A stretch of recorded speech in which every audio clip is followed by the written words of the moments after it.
You wouldn't build a house without a foundation, so why try to build a business without one? Grow your contracting business and grow your mind with Growth Mindset Monday. All right. Here we are. Another beautiful Monday. Yeah, it's hotter than balls. I heard a stat this morning that said 130 million Americans are experiencing extreme heat over the next few days, which if you're a contractor, you're like, so what? I work outside every day. Welcome to Mindset Monday. My name is Garrett Bake. I am the founder of the American Contractor Network, as well as, you see it here on the hat, the Build Pro operating system, where we help contractors and trade business owners make contracting simple. Yes, we did come up with a tagline finally. Super excited about that. You guys know the drill. If you're here live, go ahead and drop your name and your business name in the chat, and we can give you the good old shout out. We got a couple of fellas that have already dropped some stuff, so we'll give them a little nod. Matt Beckel with Beckel Electric out of Chi-Town, Chicago. What part of Chicago, Matt? I got to ask you. Chicago's pretty big, man. I'm curious. We've got Robert with Ram Roofing out of Rossiter, Pennsylvania. Go Stillers. We've got Logan, Central Florida, Jitterbug Home Services. Welcome to the show. Man, what a crazy last week was for me, and I'm sure it probably was for you as well. It seemed like I had everything lined up and we were getting ready to rock and roll. And then, as you guys know, our good friend, Mr. Chaos, decides to show up and rear his ugly head. And we got my good buddy here, Adam King with Bonneville Caulking. Welcome to the show, my friend. By the way, if you want to go fishing, Adam's the guy to go with. He literally had his daughter catch, I think it was like 35 or 36-inch salmon in Oregon. I'm still waiting for my piece, though. Just saying. We got Enrique Amar, Texas Contractors, Harlingen, Texas. Welcome to the show. We've got Kennard Alston, Smart RE Inc., Glen Burnie, Maryland. Welcome to the show.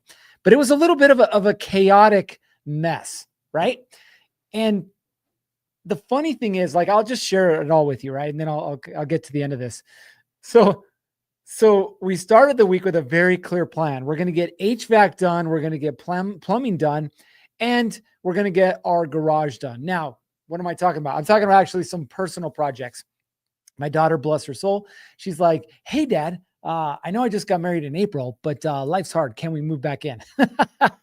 And my wife's like, sure, in the basement. And I'm like, the basement's not done yet. So we've started the finishing project for our basement.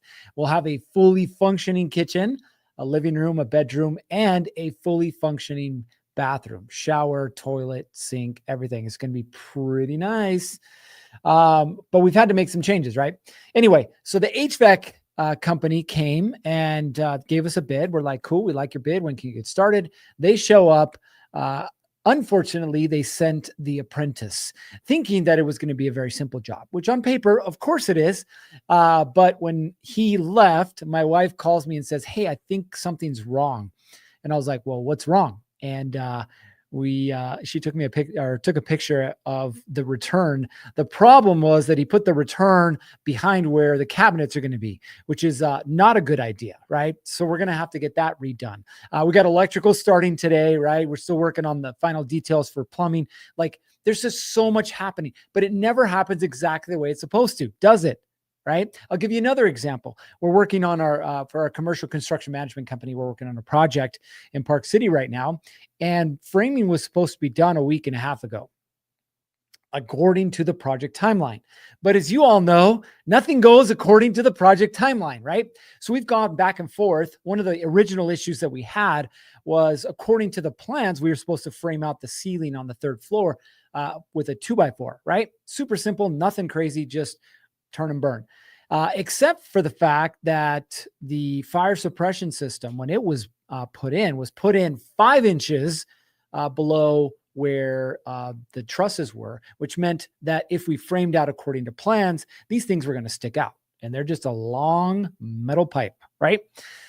So we asked the super's like, I'll check back with you. Super gets back to us, and then he says, hey, we're going to do 2x6. I'll have the suppression system folks, lift those pipes up, and then we'll just put a 2x6 frame and we'll get that done. So we send them a change order, right? We're thinking we're going to move along that way. Well, the project manager puts a kibosh on everything, says, hold on, want to talk to the owners. At this point, the owners might want all of the ductwork and all of the sprinkler system exposed, right? So here we are, supposed to be done by Wednesday, and I don't know if it's going to happen or not. Right? Now, why do I tell you this? I tell you this because, one, it's what's happening right now in my business and in my life.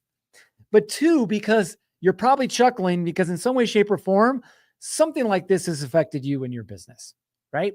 It is what it is, as they say, part of the game. We've got Julie Maines with Burton Plumbing. Hello, Julie. Welcome to the show. We got Rodney Butts with R&R Lawn Service. Welcome, my friend. We've got Ricky, Kingdom Carpentry Services out of St. Pete's, Florida. Matt says northwest suburbs. My daughter-in-law's family live in Rockford, as they like to say. My son actually did Navy boot camp up there, Great Lakes. So I wouldn't say I'm super familiar with it, but I am familiar with it. And then we've got my buddy Joseph Huco with MJ Plumbing. Welcome to the show. Now, you guys can see the topic, right? Job site's a mess. Here how the pros stay in control. Notice that the topic says nothing about here's how the pros make sure everything happens on time and on budget. Because if I tried to tell you that, first of all, you'd probably call me a liar. Unless you're doing service work, and even with service work, right? But unless you're really just focused on service work and it's like swapping out a water heater, odds are there's going to be some type of change order. There's going to be some type of adjustment. There's going to be some type of thing that goes sideways that you didn't account for, right? So the question isn't, will things go wrong or will things need to be changed? The question is, what are we doing to account for that, right? And that's really what I want to share with you guys today. We got folks from all over this great country. God bless the USA. We got folks from all over this great country, right? So I want you guys to take something tangible with you today. Here's some numbers for you, right? I love numbers, not in the QuickBooks sense. You'll never find me inside of QuickBooks. I always like to refer or defer to my good friend Jeremy for all those QuickBooks related questions. But data. I love data. If you work with me, and some of the folks on the show today do work with me, I love data because the data will allow you to make decisions that aren't emotionally charged or emotionally based, right? And we cannot grow a business that way. In fact, Justin and I were talking about data earlier, right before we jumped on. Data. So here's some data for you. Ready? According to Autodesk and Dodge Data and Analytics, 72% of construction professionals say poor job site coordination is the top reason for project delays. 72%. Ready? Here's another one. According to FMI Construction Industry, they say 48% of construction WeWork costs are due to poor communication and lack of organization. Whoo. Here's another one for you, right? Projects with clean, well-managed job sites report up to 25% higher worker productivity. 25%, right? Now, you are all business owners, okay? The average construction company loses 5 to 10% of project profit due to job site inefficiencies like messy workflows, rework, and material waste. 5 to 10%. Now think about that for a reason. You're like, oh, well, my average job is, $1,000. So 5 to 10%, not so much. Yeah, well, wait till your average job amount is, I don't know, 10,000, 50,000, 100,000 plus. Like this first project for us is about $130,000. With change orders, it'll probably bump up a little bit. But $130,000. We just last week got done bidding an apartment complex and a brand new hotel. You want to know how much we bid on both of those? Well over $3 million. Do you think that 5 to 10% of $3 million is a lot? Yeah. Think about the profits and how much that's going to eat into profits, right? Not a good idea and not a good number. So you're probably thinking like, okay, well, what am I supposed to do about it? Right? That's where everybody gets to. I have people come into my office every day. I have people call me every day and they're always like, well, what am I supposed to do about it? Okay. So I'm going to help you here. Now, before I do, we just talked about this in our quarterly retreat with our contractors. We were up in Idaho doing some fishing. If you were here last week, you heard my fishing stories. And yes, the fish does get bigger every week. But one of the things we talked about with this idea of extreme ownership, and it came from a book from Jocko Willink, who's an ex-Navy SEAL commander. The title of the book, Extreme Ownership. Now, I will tell you that everything that I mentioned for you from here on out is going to sound really good, but unless you're a person who is going to assume the responsibility for the issues on the job site, then you're never going to be able to change it. And you'll be dealing with these for the rest of your life. Fair? Okay. Number one, understand this. A messy job site is a symptom, not a root problem. A disorganized job site is a symptom, not the root problem. So this disorganization that we're talking about has little to do with there's tools laying around or there's trash laying around. You electricians, you really like to leave stuff laying around. It's a running joke, right? But it usually points to a couple of different things, okay? Number one is poor daily planning, right? You have trades stepping all over each other. You have people stepping all over each other. You have people like not understanding what the next step is or what they should do, right? Poor daily planning. Now, how many of you guys spend time at the beginning of every day and say, what are we accomplishing today and how are we getting it done? How many of you? And I'll give you a perfect example, right? Back to me. My wife recently retired from teaching. She was a teacher for 25 years, right? Special ed teacher. God bless her soul. She's got a heart of gold. And she needs one to be dealing with me for as long as we've been married. But the thing is, she doesn't have a ton of experience managing large projects. Now, over the years, we've owned a landscaping business, a window washing business. We've flipped multiple homes. We've done some construction management. We've done some different things, but not anything to this scale. And she stepped in as the general manager, right? And so what we realized relatively quickly, like within a few days, is that our level of communication was not where it needed to be. Our lack of communication was leading to disorganization, right? And the greatest thing that ever happened was us just being brutally honest with where we were at and what needed to change. So now every day at the beginning of the day, mind you, this is outside of our weekly planning, which we do every day. The first thing we do is, what do we need to accomplish today and how are we going to get it done? Every day. So this morning it was about a half-hour conversation. She called me just prior to this call for another 5-minute conversation, updates and, questions about things and recommendations, right? But I fully know outside of her skill set and her mindset, which is second to none, that if it wasn't for communication the right way, we would never get the results that we wanted. Never. Okay.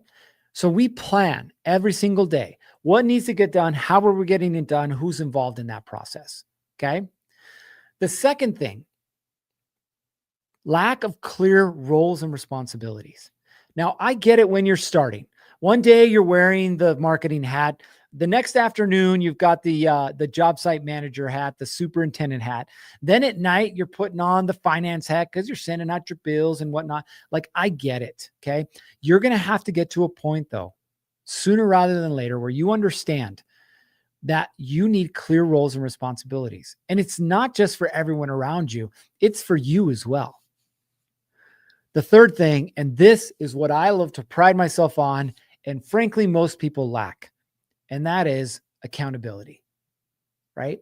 Going back to Jocko Willink, I love this concept, which is maybe it's not your fault, right? Maybe it's not your fault. Like, we had a forklift breakdown and we're putting in these steel beams and we need to weld them in and whatnot. The forklift broke down, right? Maybe it's not your fault that the forklift broke down, but it's your responsibility. Why is it my responsibility?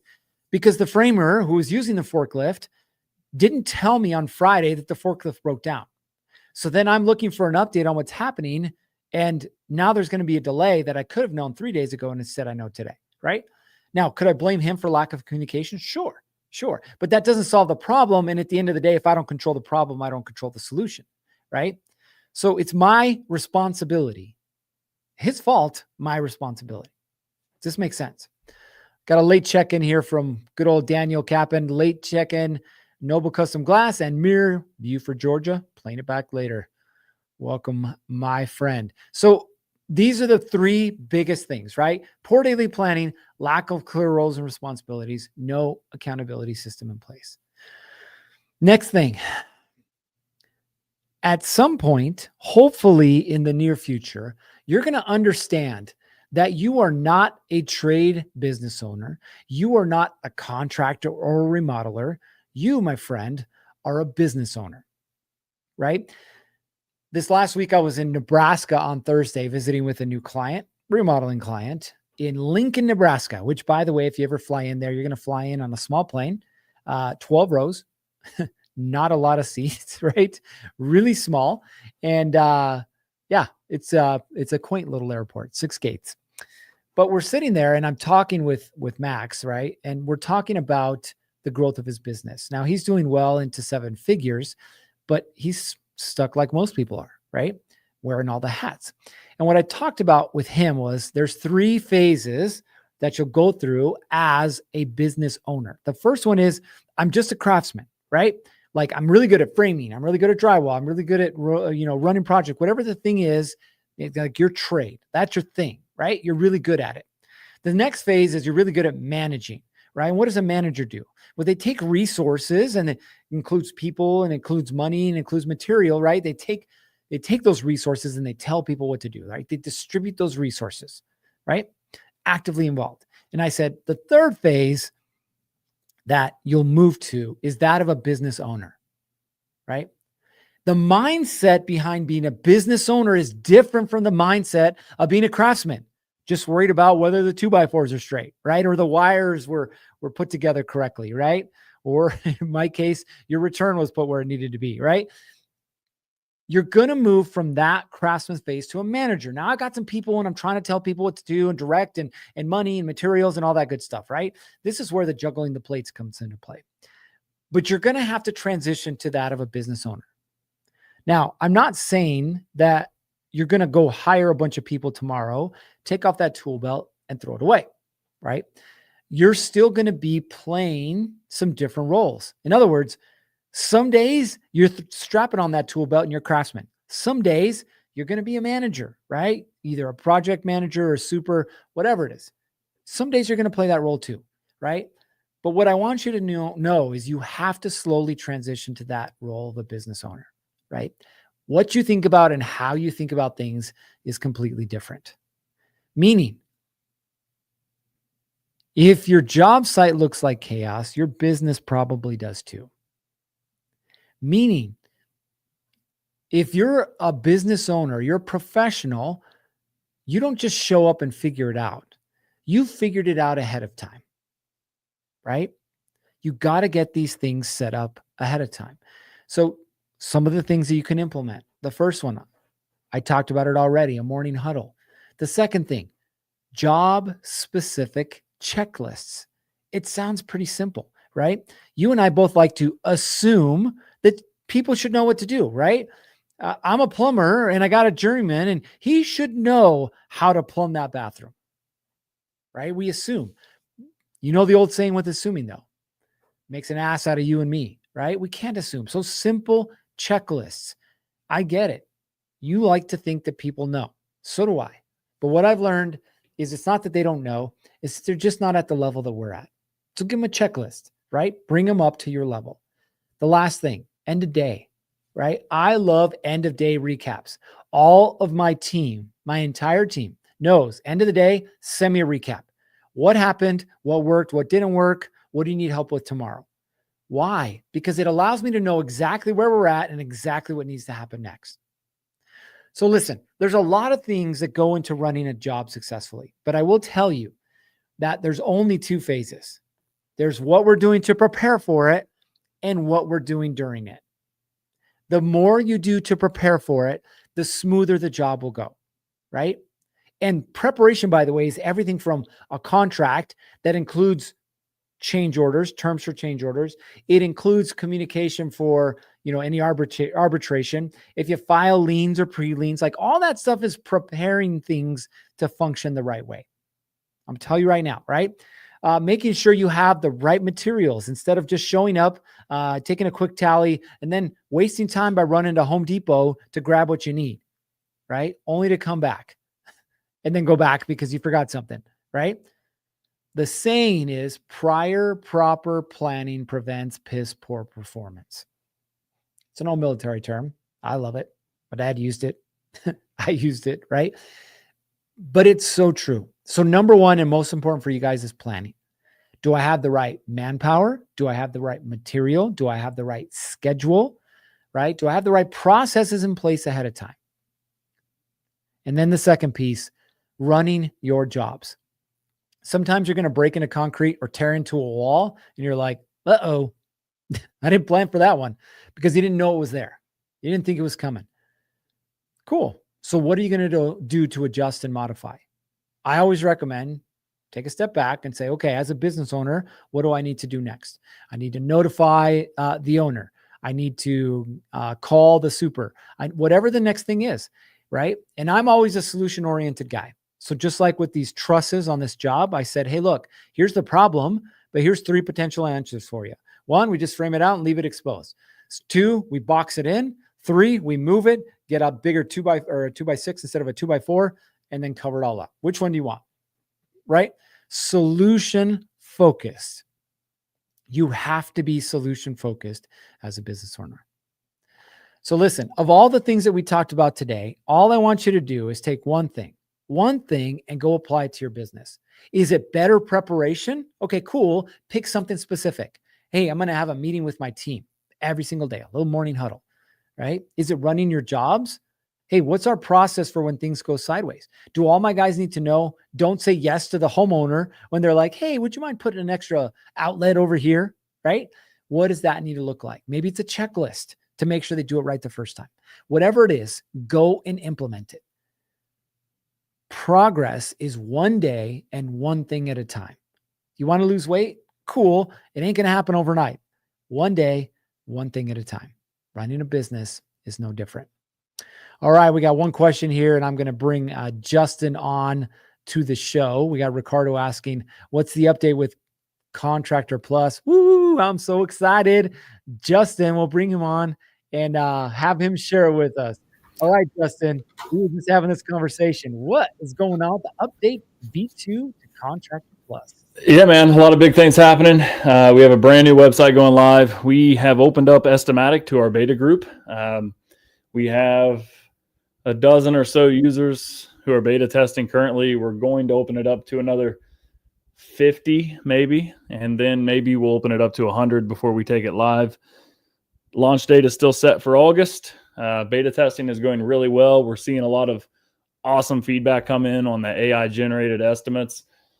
Also, we have a lot of features we're still testing. Our entire team is focused on the QA right now, so we're just making sure it's super stable and it's really reliable and it lives up to our promise. So we're in the final stretch. It's all ready. Now it's just about quality assurance and fine tuning to make sure it meets your needs.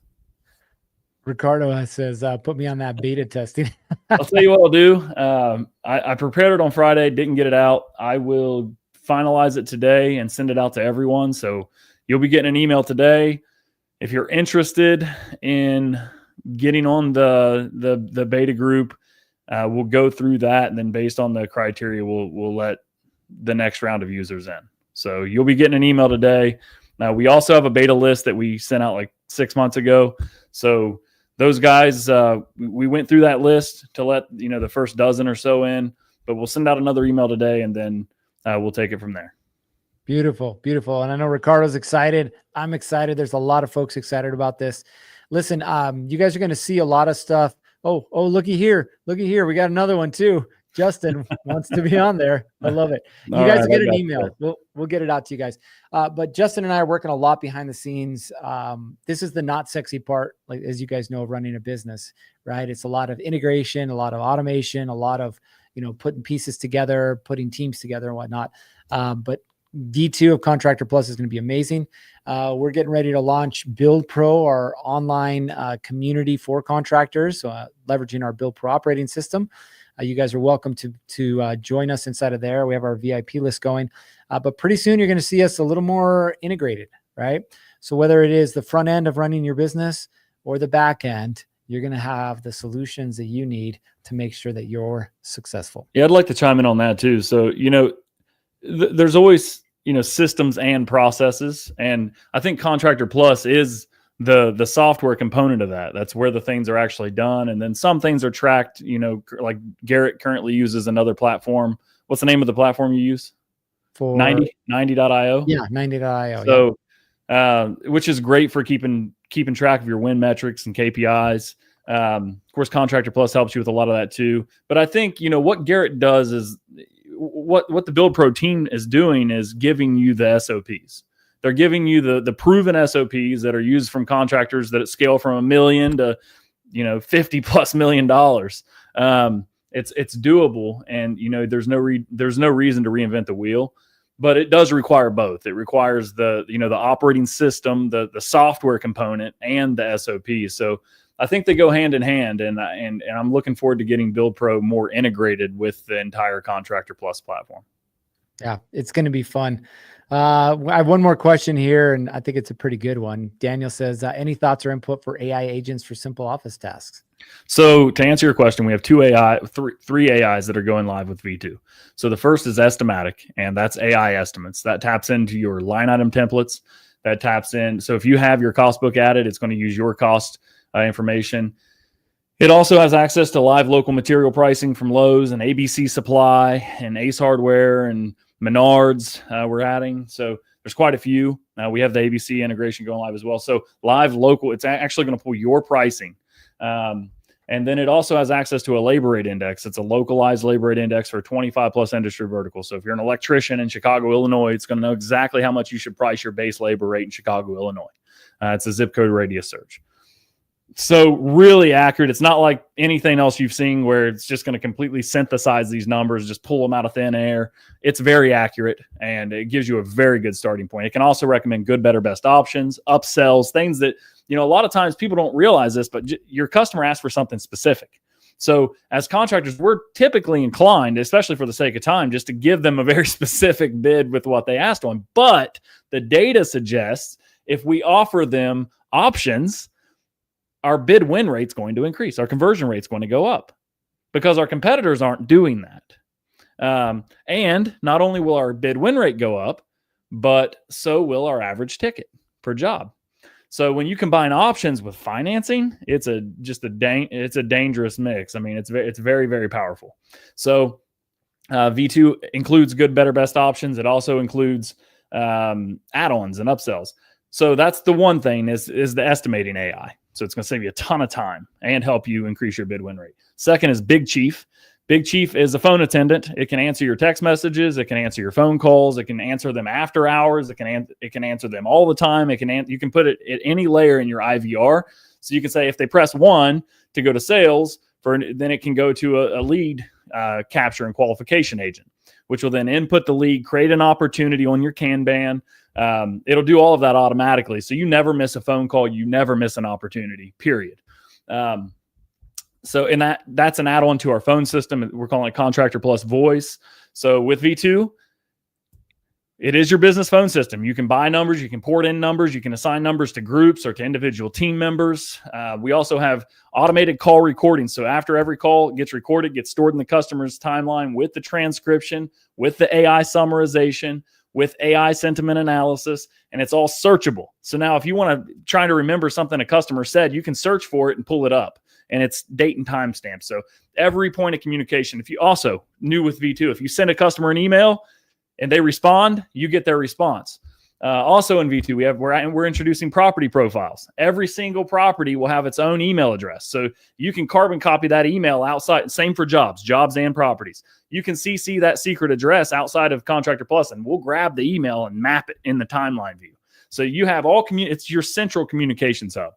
And then Big Chief's just an add-on to that. And then the third is really it's all falling under the Big Chief window, which is kind of just how we branded our AI. But it is they're individual assistants, which things like scheduling and the project management, optimizing your Gantt chart, checking. There's just so much we can do. So we had to start somewhere, but the answer is yes. All of these. Anything that can be automated with AI or can be enhanced with AI, we're going to do it. Love it. Love it. Said that. So for all of you guys, it's coming and it's going to be a complete game changer. Listen, last little note here. AI is not going to take your job from you, right? But if your competitors are using it and you're not, they're going to run more efficiently and more profitably than you ever will. And if you're not using Contractor Plus, I highly recommend you start using it, because this is going to put you leaps and bounds ahead of everybody else. All right. That's all we got for you guys. We appreciate you showing up today, but you know what time it is. It's time for you to get after it. 3, 2, 1. Off you go.